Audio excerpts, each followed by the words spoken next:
My name is Bridget. I'm 26 years old, and Christmas morning 2023 will forever be burned into my memory as the day I finally understood just how little I meant to my own family. Picture this. I'm standing in our family's marble foyer in Connecticut, holding a cheap $5 mug from Dollar Store with the words, "World's Okayest Daughter," printed on it in fading letters, while my 23-year-old sister Madison squeals with pure joy as she runs her perfectly manicured hands over the hood of a brand new Lexus LX 600 sitting in our circular driveway. The massive gold bow on top of that $117,000 SUV gleamed in the morning sun like some kind of cruel joke, and as I watched my parents beam with pride at Madison's reaction, I felt something crack inside my chest. Madison caught my eye through the floor-to-ceiling windows and mouthed, "I'm sorry," with a guilty expression that made my stomach drop, because if she was apologizing, that meant she knew exactly how messed up this situation really was. Before we dive into this story, I'd love to know where you're watching from. Drop your location in the comments below, hit that like button if you've ever felt like the forgotten child in your family, and make sure to subscribe, because this story is about to take some seriously twisted turns that you won't want to miss. Trust me, this Christmas morning was just the beginning of a family drama that would expose secrets, lies, and betrayals that go back decades. Growing up in the Walsh family meant understanding your place in a hierarchy that was established long before I could even walk or talk. Our sprawling estate in Greenwich, Connecticut, with its perfectly manicured gardens and three-car garage, was the kind of place where appearances mattered more than anything else, and I learned early that I simply didn't fit the image my parents wanted to project. My father Harrison, 52 years old and CEO of Walsh Properties, one of the most successful real estate development companies in New England, had built his empire on charm, connections, and an almost supernatural ability to make people believe in his vision. My mother Candace, 48 and a former Miss Connecticut, who traded her crown for a diamond ring and a life of charity galas and country club luncheons, was the perfect complement to his ambitions. Together, they created this picture-perfect family that graced the pages of Connecticut lifestyle magazines, hosted fundraisers for the governor, and maintained friendships with everyone who mattered in our social circle. Madison had been their golden child from the moment she took her first breath, blessed with Candace's delicate features,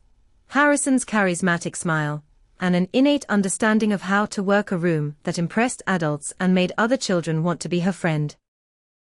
From the age of 3, she was competing in beauty pageants, winning crown after crown with her rehearsed waves and practiced answers about wanting world peace. Private tutors, exclusive summer camps, riding lessons at the most prestigious equestrian center in the state, language immersion programs in Europe, and a wardrobe that cost more than most families' annual income became Madison's normal, while I watched from the sidelines like some kind of poor relation who'd been taken in out of obligation rather than love. My childhood looked completely different, marked by scholarship applications, part-time jobs as soon as I was legally allowed to work, and a constant feeling that I was somehow bothering my parents, just by existing in their space. While Madison got designer dresses for school dances, I shopped at discount stores and learned to alter clothes to make them fit better.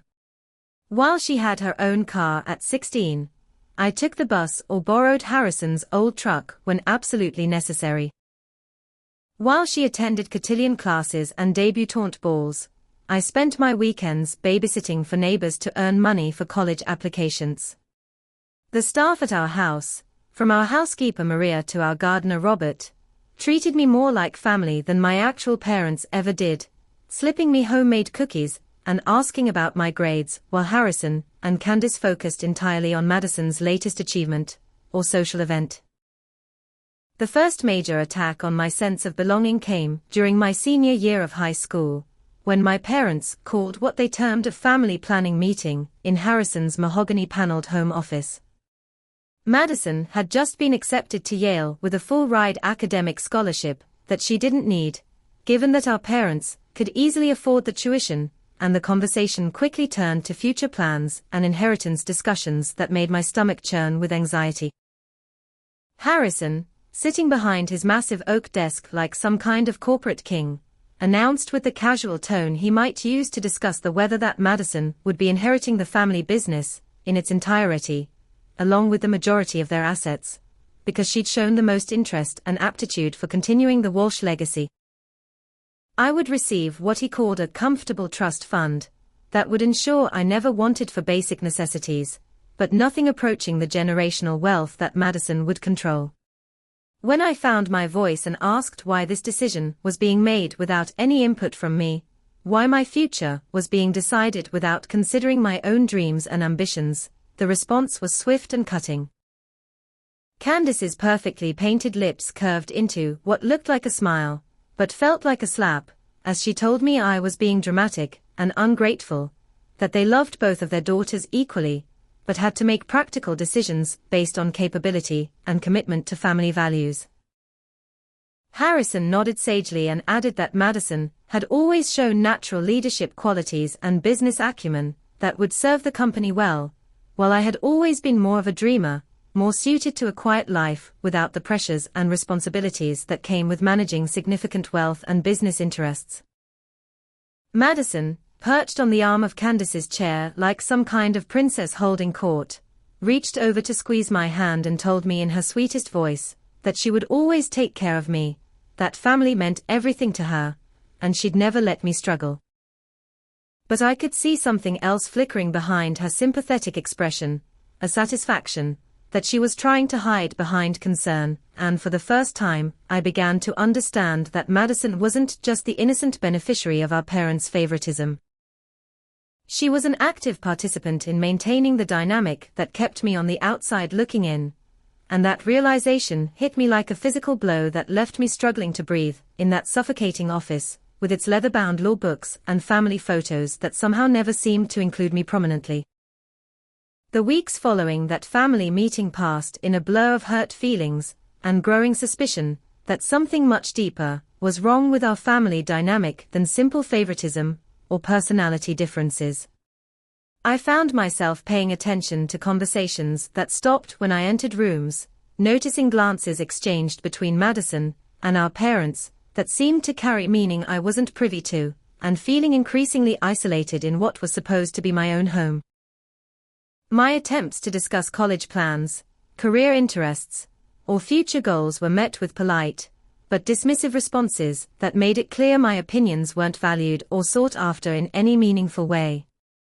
Everything changed on a rainy Thursday evening in March, when I returned home early from my job at the local bookstore to find Madison in Harrison's office, speaking in hushed tones while she played something on her phone that made both my parents nod with serious expressions. The conversation stopped immediately when they noticed me in the doorway, but not before I heard Harrison say something about concerning behavior, and intervention might be necessary in a tone that sent ice water through my veins. Madison's face flushed bright red as she quickly shoved her phone into her designer handbag, and when I asked what they were discussing, all three of them exchanged those meaningful looks again, before Candace told me they were just planning a surprise for my upcoming birthday. But surprises don't require secretly recorded conversations,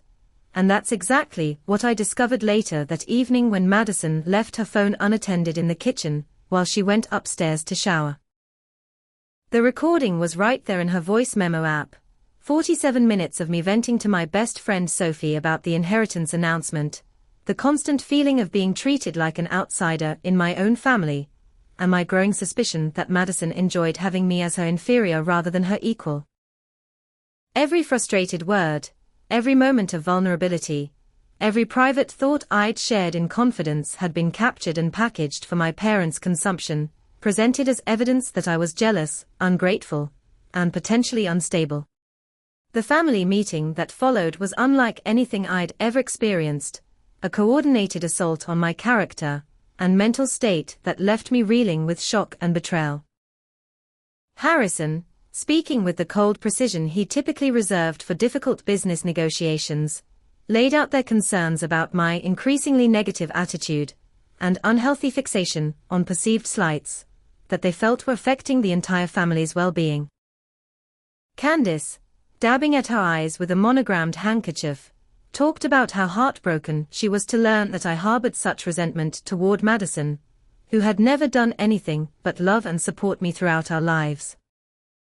And Madison, sitting between them like a wounded angel, spoke through carefully timed tears about how hurt and confused she was by my apparent hatred,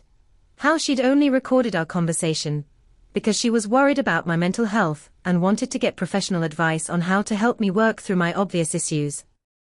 The punishment was swift and devastating. My college fund, which they'd contributed to throughout my high school years, would be frozen until I could demonstrate a significant attitude adjustment and genuine appreciation for the advantages I'd been given as part of their family. My car privileges were revoked indefinitely, my credit cards were cancelled, and I was expected to move out of the main house and into the small apartment above our detached garage, where I could think about the kind of person I wanted to be without negatively influencing Madison's positive energy and academic focus.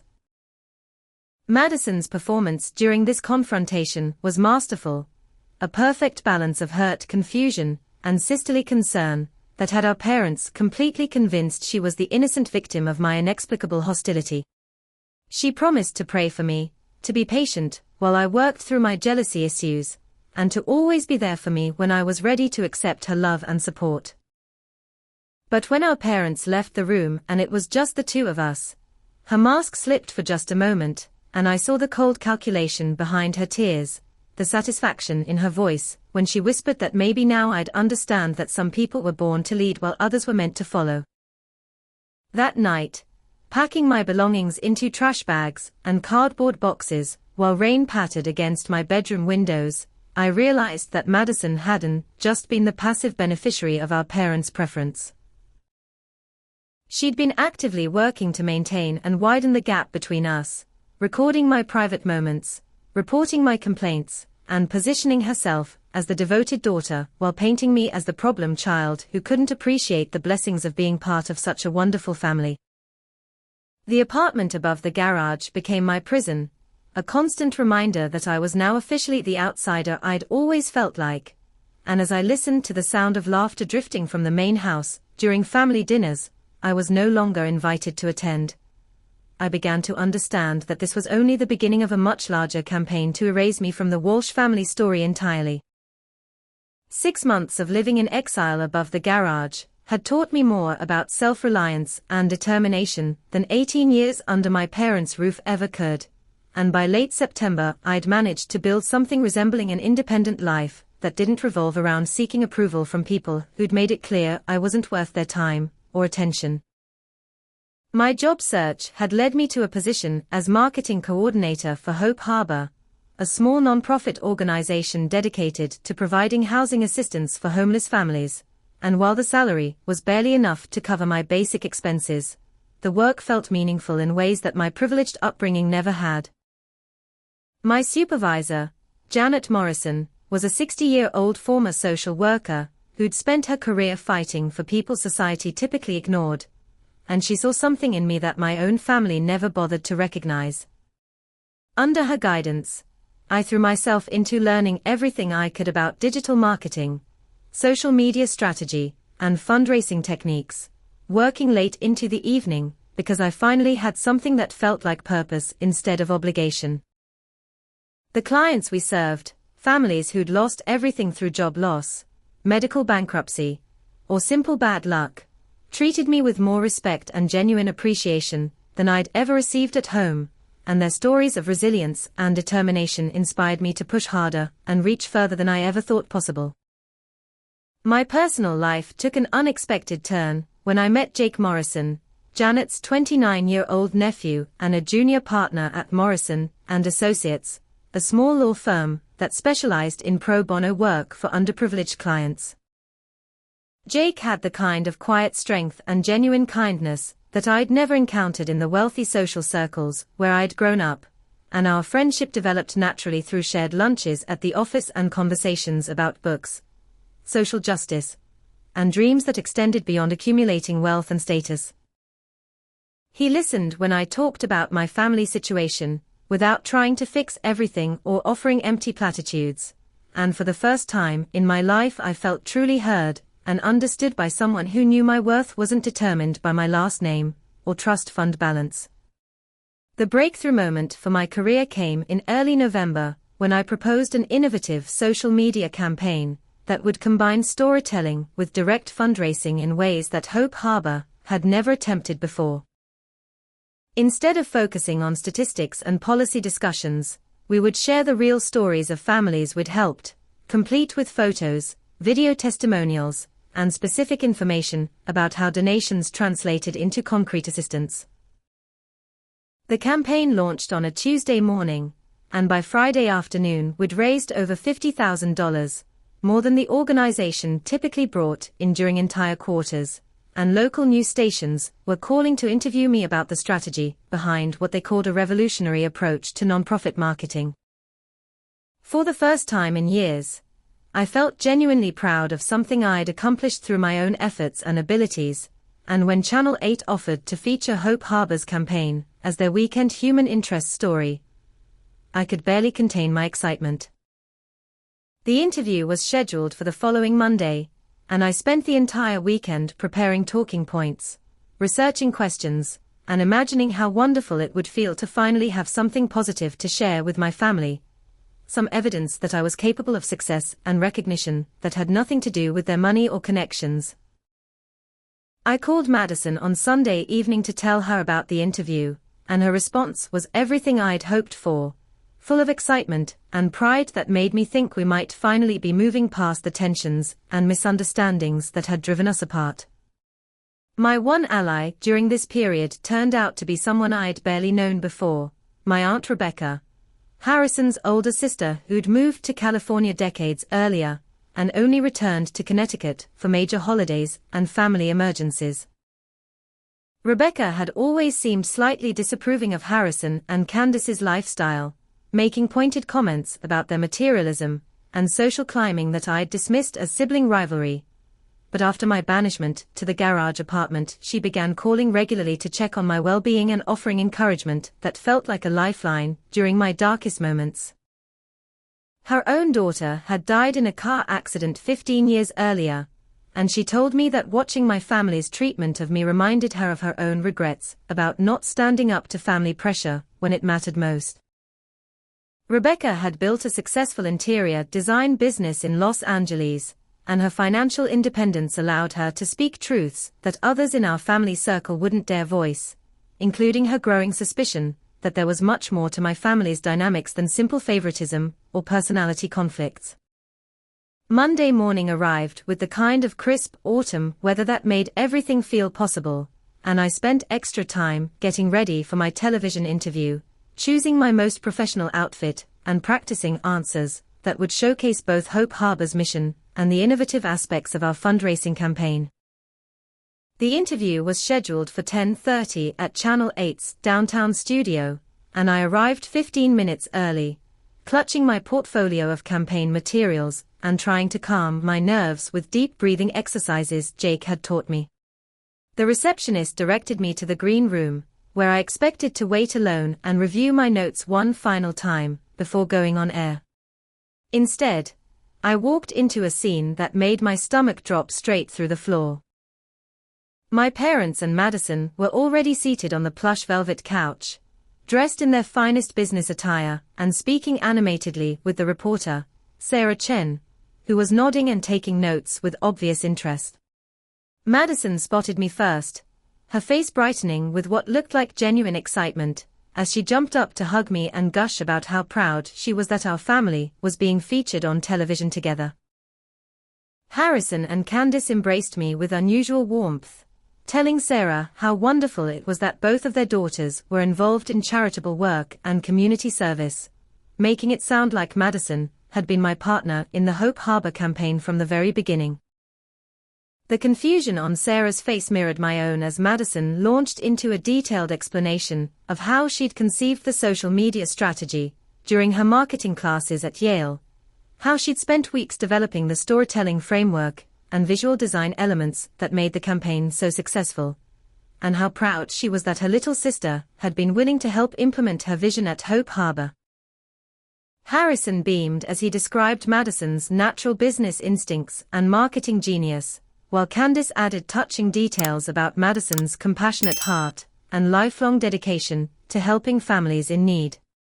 By the time Sarah turned to me for comment, the narrative had been completely rewritten, with Madison as the creative mastermind and me as her helpful, but ultimately minor assistant. The interview proceeded exactly as my family had orchestrated, with Madison articulating complex marketing strategies and social media theories, while I sat silent and stunned, watching my greatest professional achievement being credited to someone who hadn't contributed a single idea or minute of work to its success. When Sarah asked direct questions about my role in the campaign,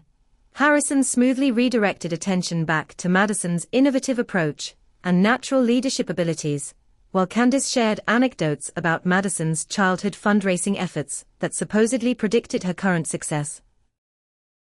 Madison herself was gracious and humble, making sure to thank me for my invaluable support and willingness to learn from her more experienced perspective, painting herself as a generous mentor rather than a lying thief. The fallout was immediate and devastating. By Tuesday afternoon, my boss Janet had received calls from 3 board members questioning why I'd misrepresented my role in the campaign, and by Wednesday morning I was being summoned to a meeting with the executive director to discuss what they called credibility concerns about my position at Hope Harbor. The local marketing firm that had offered Madison an internship based on her supposed campaign success was calling to set up interviews, while my own professional reputation crumbled under the weight of my family's lies and manipulation. Jake witnessed the entire television segment and was furious on my behalf, but his anger couldn't undo the damage that had been done to my career and my standing in the non-profit community. The emotional toll was even worse than the professional consequences, as I lay in my garage apartment listening to celebration sounds drifting from the main house, where Madison was hosting a dinner party to mark her television debut and upcoming internship opportunity. The voices of family, friends and neighbors praising Madison's brilliance and commenting on what a remarkable young woman she'd become felt like physical blows, each compliment driving home the reality that I'd been erased from my own success story and transformed into a supporting character in Madison's ongoing triumph narrative. That night, as rain drummed against the small windows of my exile, I called Aunt Rebecca in tears and told her everything that had happened. Her response surprised me with its intensity and specificity. She'd suspected for years that there were family secrets being kept from me, patterns of behavior that reminded her of her own childhood experiences with Harrison's manipulation and gaslighting techniques. She'd been conducting quiet research into family history and financial records, and what she'd discovered about my parentage and my biological father's identity would explain everything about my treatment, while opening doors to possibilities I'd never imagined. Rebecca's phone call the following Friday evening changed everything I thought I knew about my identity and my place in the Walsh family structure, revealing secrets that had been carefully hidden for over 26 years, and explaining why I'd never quite fit into the golden family portrait that graced magazine covers and charity event programs. She'd driven up from New York, where she'd been visiting old family friends, and insisted on meeting me in person rather than discussing such sensitive information over the phone. We met at a small diner 30 minutes outside of Greenwich, far enough from our usual social circles to ensure privacy for a conversation that would shatter my understanding of my own origins.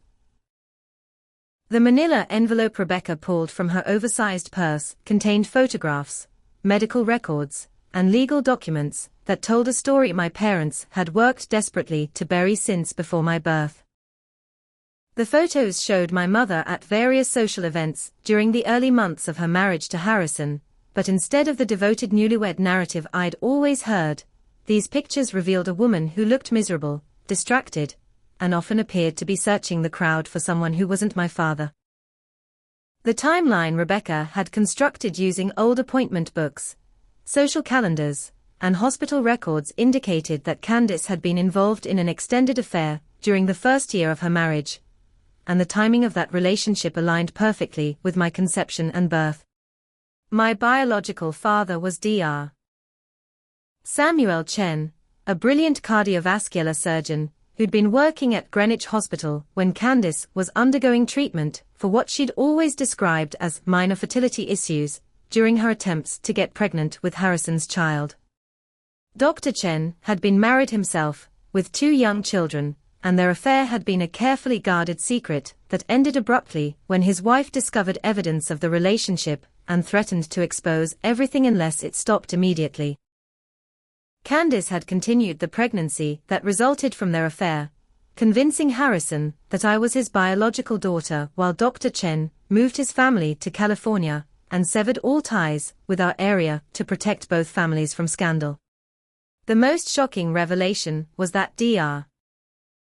Chen had died 5 years earlier in a car accident, but not before establishing a trust fund for me that my parents had been aware of but never disclosed, a substantial inheritance that included not just money, but also his collection of medical journals, research papers, and personal belongings that he'd wanted his biological daughter to receive.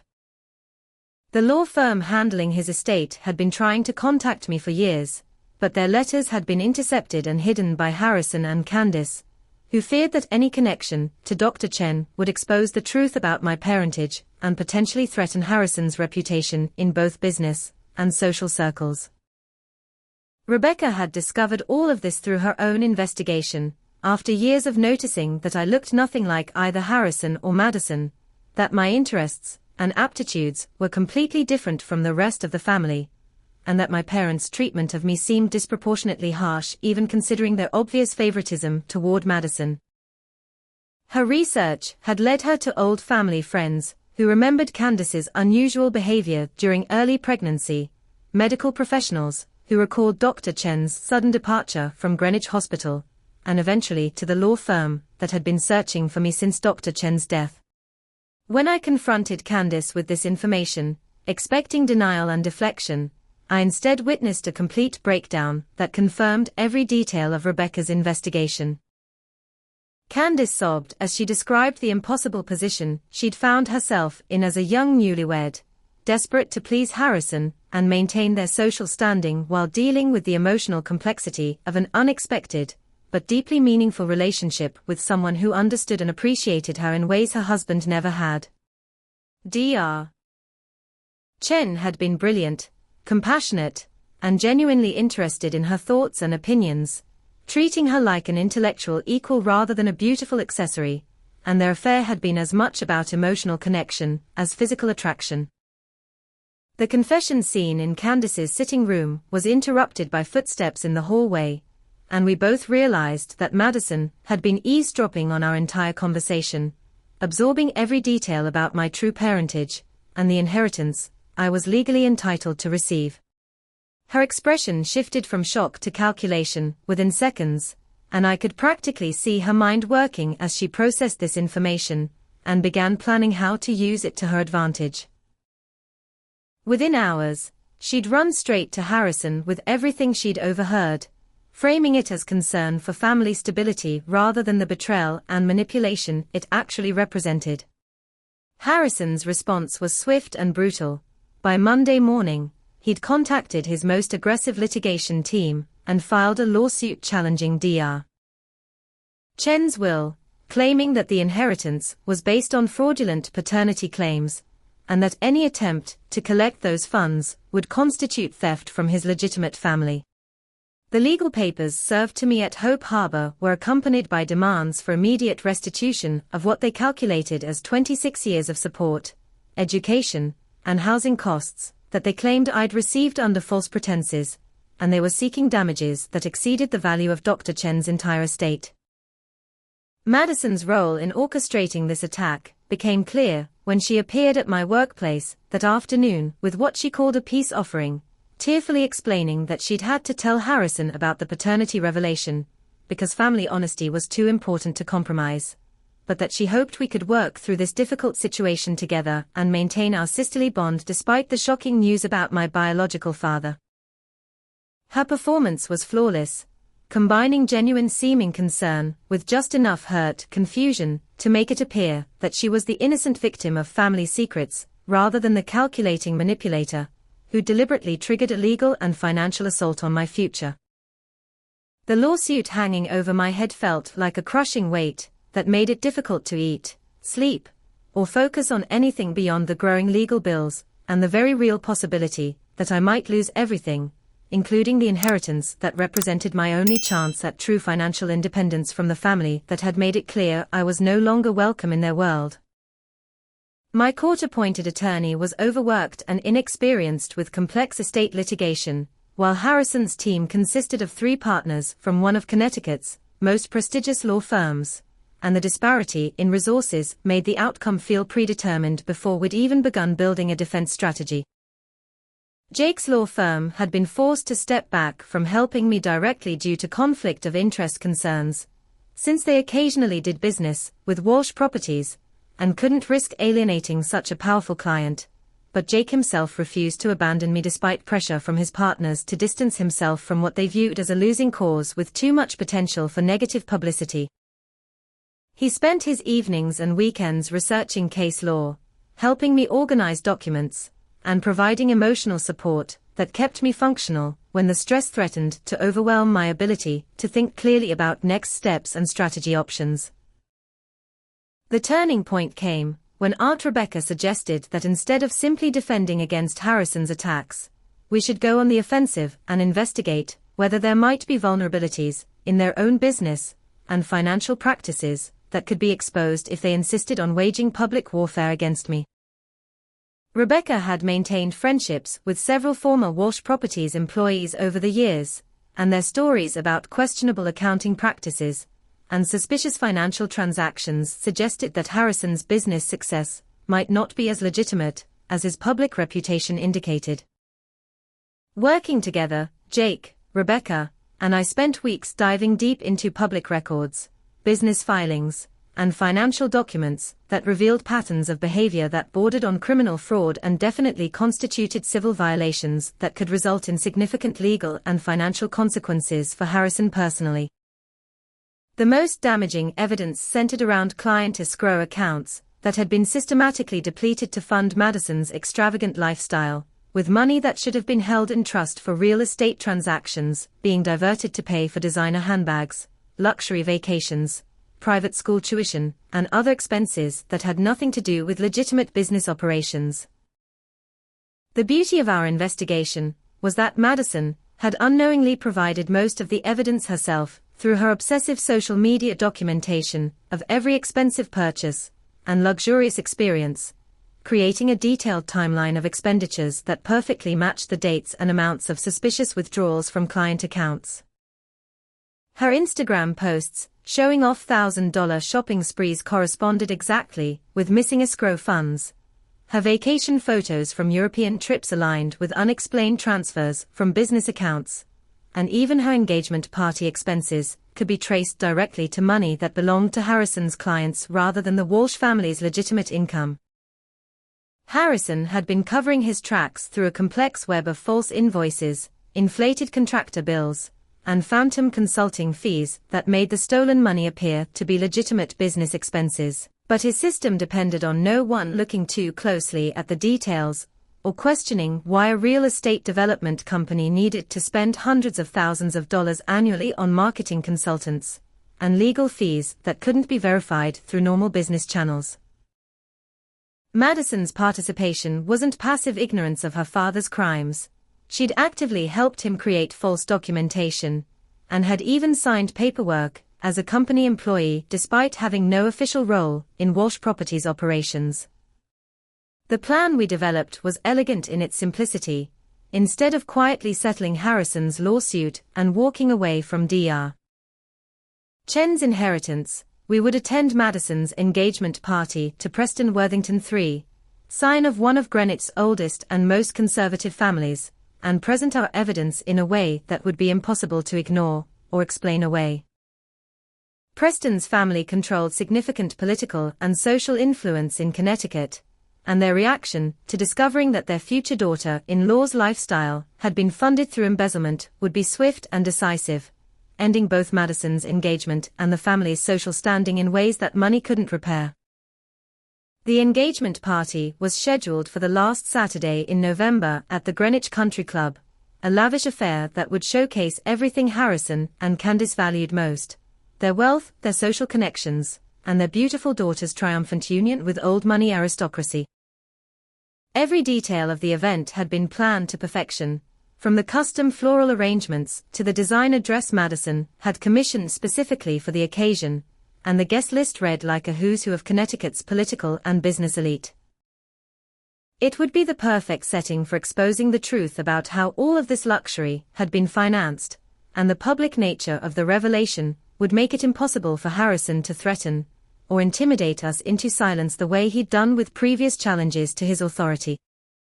The night of Madison's engagement party arrived with the kind of crisp November weather that made the Greenwich Country Club's grand ballroom look like something from a fairy tale, complete with thousands of white roses, crystal chandeliers, and enough candlelight to make everyone look 10 years younger and infinitely more glamorous.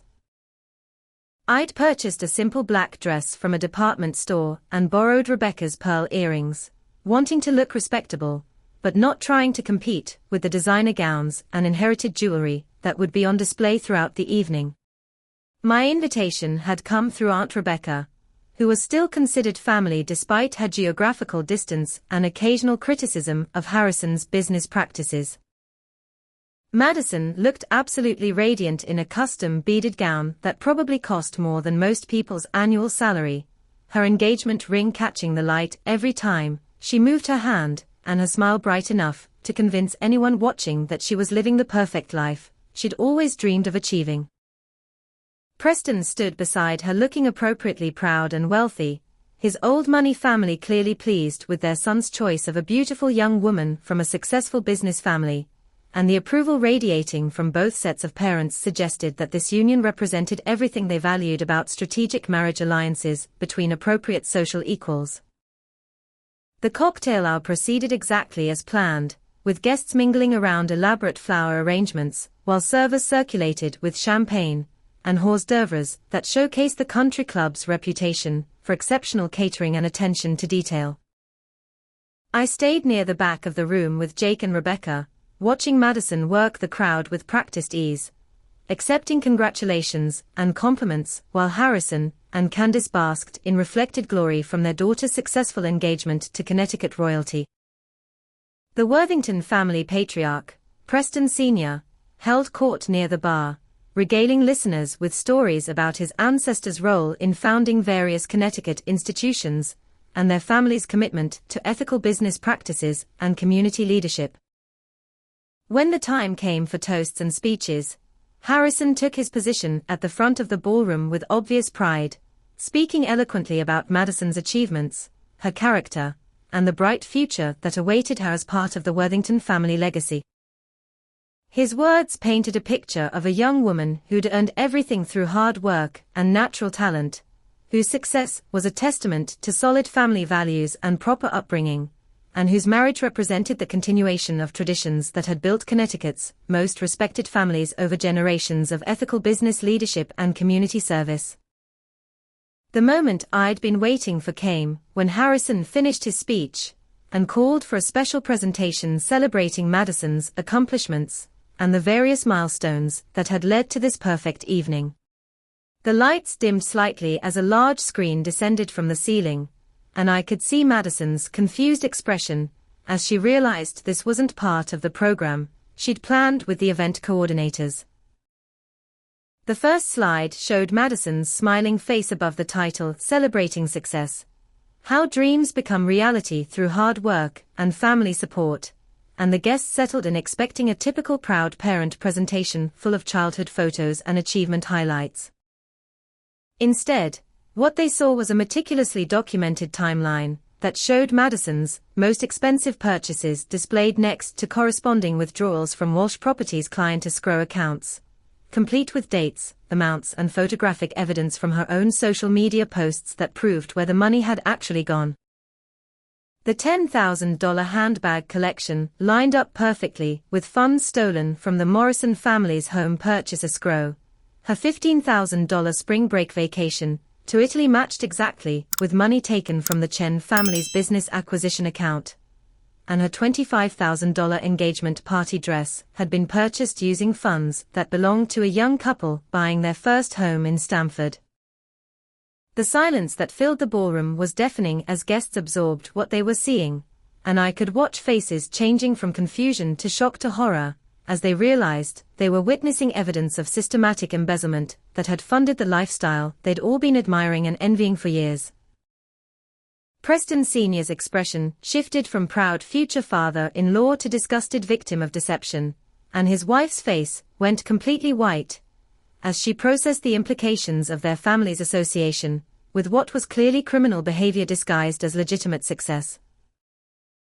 Harrison's attempts to stop the presentation and dismiss everything as lies and manipulation only made the situation worse, as his obvious panic and desperate explanations convinced everyone present that the evidence was real and damning. Madison's breakdown was spectacular and complete, her careful composure cracking as she screamed at me about jealousy and revenge while simultaneously trying to explain to Preston that she hadn't known about her father's business practices, creating contradictions that made it clear she'd been a willing participant rather than an innocent beneficiary. The Worthington family's exit was swift and final, with Preston removing Madison's engagement ring in front of 200 witnesses before walking out with his parents and extended family, their disgust and disappointment obvious to everyone watching.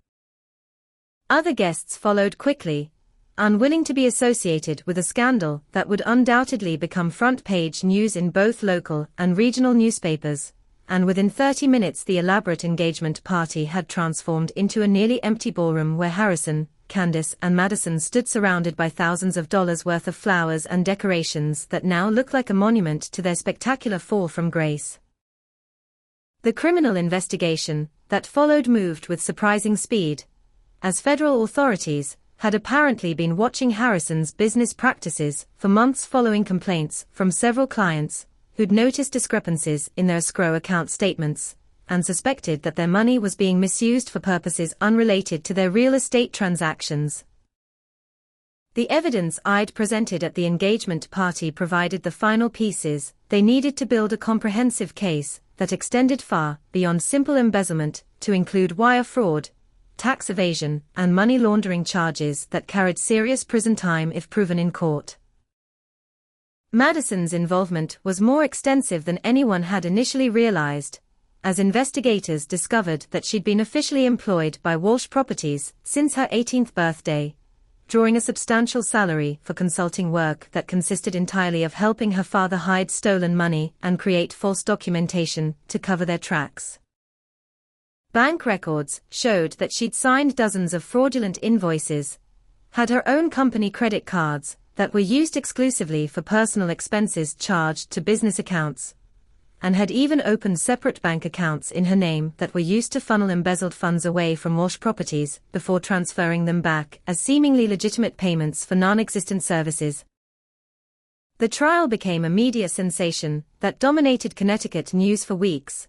as prosecutor after prosecutor presented evidence that painted Harrison and Madison as sophisticated criminals who'd been systematically stealing from working families to fund their own extravagant lifestyle, while maintaining the facade of ethical business leaders and philanthropic community members.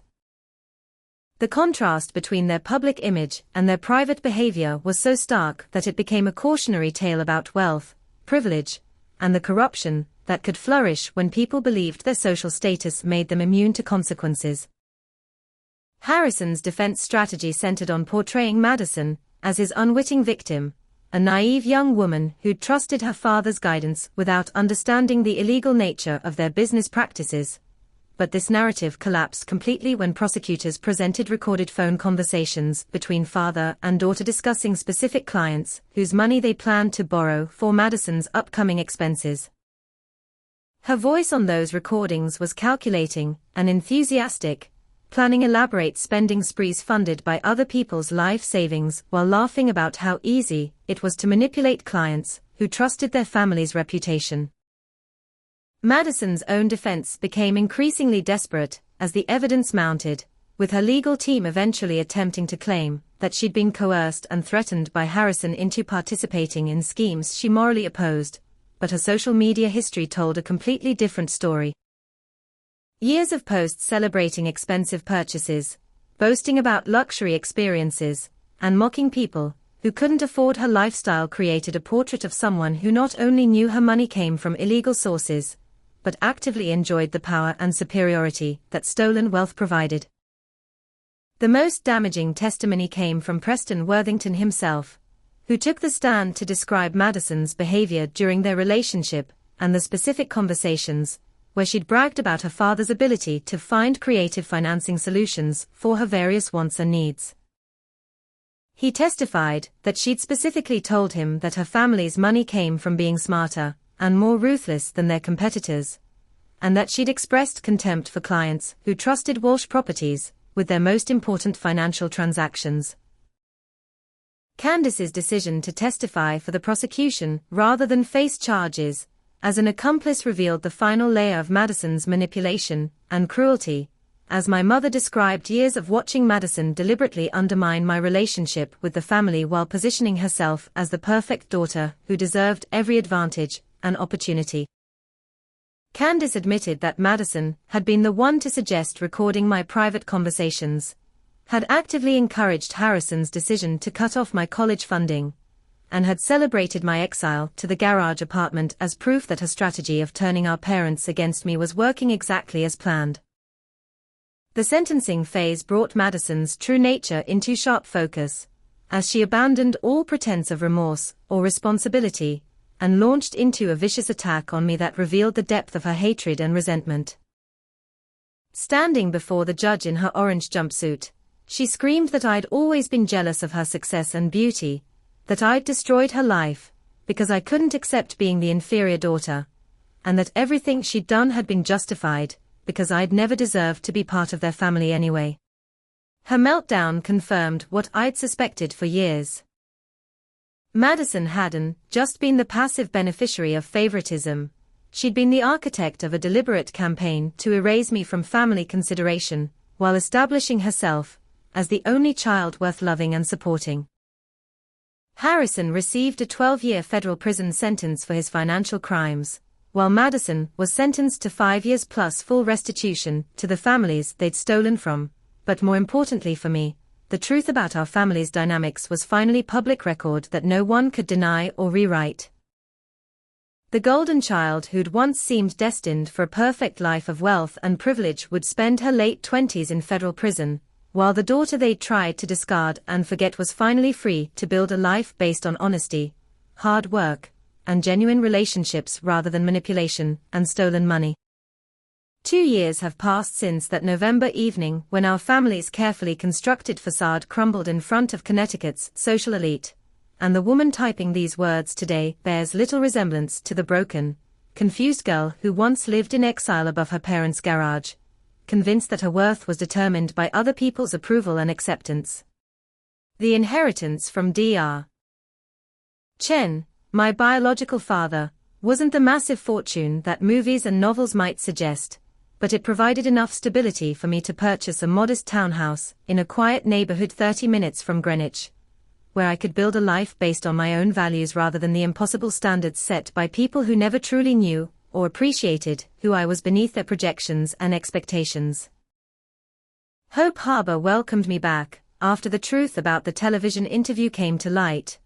and Janet Morrison promoted me to Director of Development when she realized that my innovative fundraising strategies had been my own creation all along, not the result of Madison's Yale education and supposed business genius.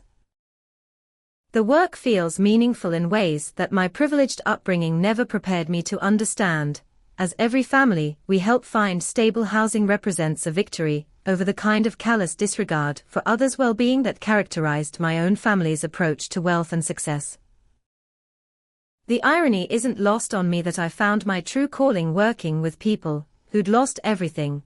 since my own journey required losing the illusion of family love before I could discover what genuine connection and purpose actually felt like. Jake proposed on a quiet Sunday morning in my small but sunny kitchen, offering a simple solitaire ring that had belonged to his grandmother and a future built on mutual respect, shared values, and the kind of honest communication that I'd never experienced in my family of origin. Our wedding, planned for next spring, will be a small celebration focused on the people who've supported us through both individual struggles and shared challenges, with Aunt Rebecca walking me down the aisle in place of the father who never truly accepted me as his daughter. The guest list includes colleagues from Hope Harbor, friends from Jake's law firm, neighbors who've become chosen family, and the handful of relatives who chose truth and justice over social status and financial advantage. Candace reaches out occasionally, sending carefully worded letters that express regret for past mistakes while stopping short of the full accountability and genuine apology that might open the door to meaningful reconciliation between us. Her life since Harrison's imprisonment has been a study in dramatic downsizing, as their assets were seized to pay restitution to victims and legal fees, forcing her to move from the Greenwich mansion to a small apartment and take her first job in over 20 years, as a receptionist at a dental office. The woman who once graced charity gala invitation lists now clips coupons and shops at discount stores, experiencing for the first time the financial stress that most people consider normal rather than catastrophic. Madison's communications from federal prison follow a predictable pattern of self-pity mixed with attempts to rewrite history,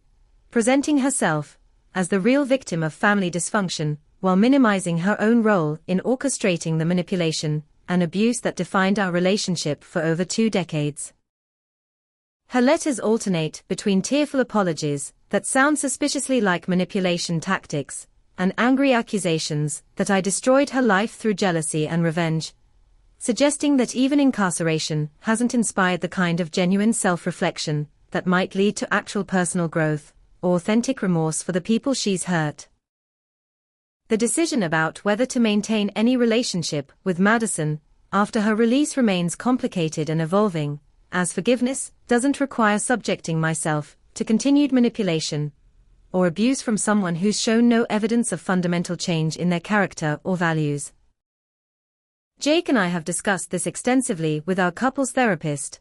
a wise woman who specializes in helping people navigate relationships complicated by family trauma and addiction, and her guidance has helped me understand that protecting my own well-being isn't selfish or vindictive, it's necessary for building the kind of stable, healthy life that I've worked so hard to create.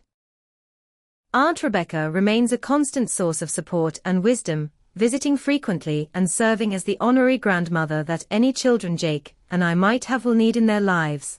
since traditional family connections prove to be based more on obligation and manipulation than genuine love and care. Her own journey through grief and recovery after losing her daughter has taught her valuable lessons about choosing family based on love rather than biology, and her example has shown me that it's possible to create meaningful connections that transcend traditional definitions of kinship and belonging.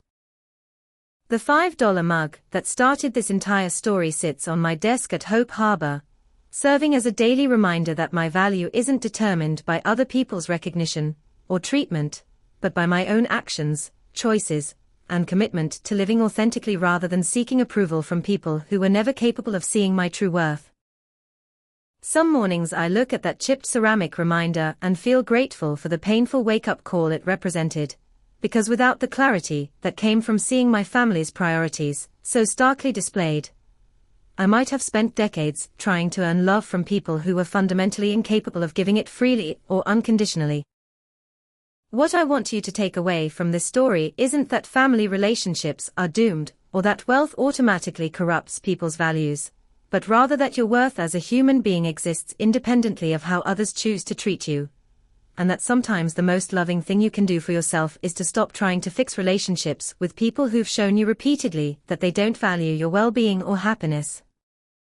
The journey from victim to survivor to someone who thrives despite adversity isn't easy or quick,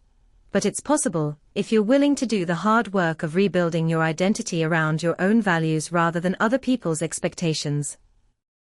I'd love to hear your thoughts about family dynamics, second chances, and finding your worth in the comments below.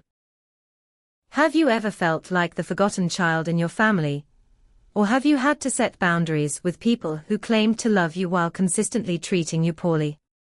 Hit that like button if this story resonated with your own experiences. Subscribe for more real stories about overcoming family dysfunction and building authentic relationships. And share this video with anyone who might need to hear that their value isn't determined by their family's treatment of them. Thank you for listening to my story and allowing me to share this difficult, but ultimately hopeful chapter of my life with you. Remember that your worth is inherent and unchangeable, regardless of whether the people around you recognize it, and that sometimes the most courageous thing you can do is choose your own well-being over toxic family loyalty.